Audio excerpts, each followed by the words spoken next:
means is that if you looked at him, like if you saw him in the mosque, sallallahu alaihi wasallam, if you saw him in the mosque and you looked at him, you would think that he was grief-stricken because the istighraq, his presence with his Lord was so intense that his face would have a sense of being completely absorbed in thought. He smiled. He always looked at people and smiled and made them feel joyful. He never made people feel depressed. He laughed at things that they laughed at. And Aisha said, كَانَ مَزَّاحًا فِي الْبَيْتِ. He was always joking with us in the house. I joke, but I never tell a lie in my jokes. Always I speak the truth. A man came to me and said, Ya Rasulullah, أَعِرْنِي جَمَلَكَ. Let me borrow a camel. He said, أُعْطِيكَ وَلَدَ نَاقَةٍ. I'll give you a baby of a she-camel. He said, what would that benefit me, a baby of a she? Because he wanted to ride it. He said, doesn't every camel, isn't that a baby of a she-camel? Sallallahu alayhi wa sallam. And then another time, a woman, Ajuz, came up to him and said, Ya Rasulullah, أَأَدْخُلَ الْجَنَّةِ? Am I going to go to paradise? He said, لَا تَدْخُلَنَّ الْجَنَّةِ Ajuz. Old women don't go to paradise.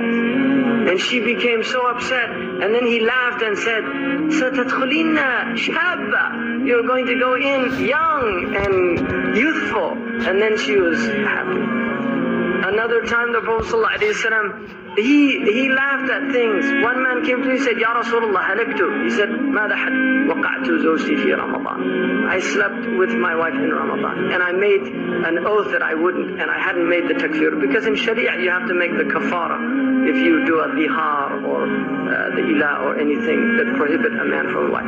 He said, what did you do?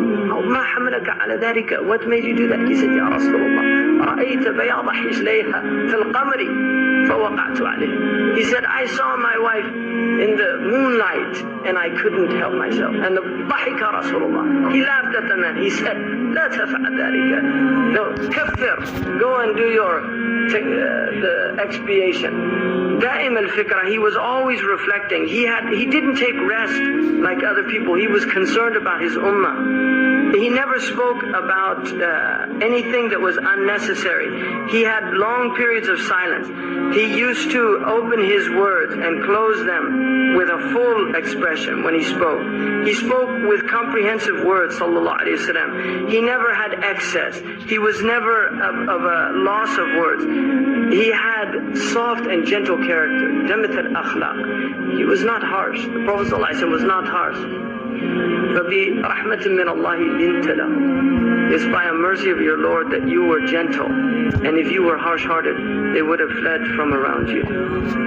He wasn't gruff or harsh ever. He always elevated the blessing, even if it was a minute blessing. He never found fault in anything, even a small amount of food. Any type of food that was given to eat, he didn't find fault in it. Nor did he excessively praise. He never, there was never anything, because if he got upset, it never put him in a state of agitation. There was never a time when a right was presented to him except that he would go to fulfill that right.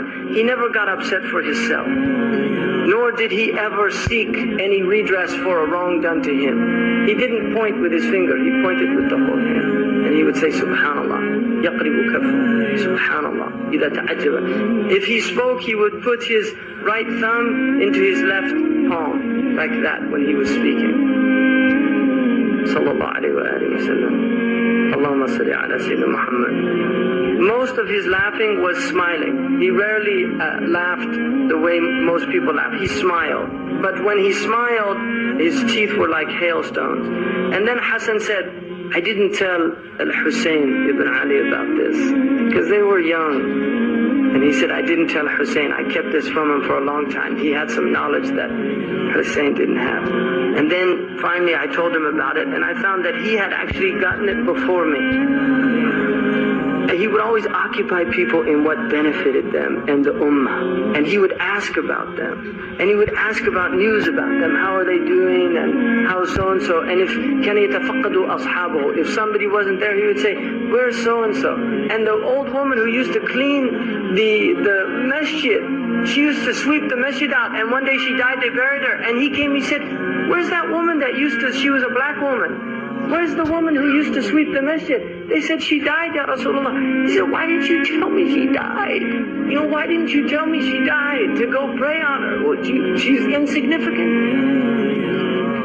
And you would actually ask people, tell me, if you know anybody in need, come and tell me about them so I can help them. And then he told them that those people who help other people who are not able to go and get help, Allah subhanahu wa ta'ala will make firm their feet on the day of judgment.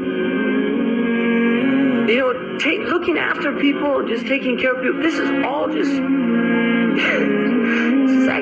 he's just teaching people how to be human beings. I mean, this is all it is. You know, we're just learning how, it's like human beings don't know how to be human. You know, this is the whole point.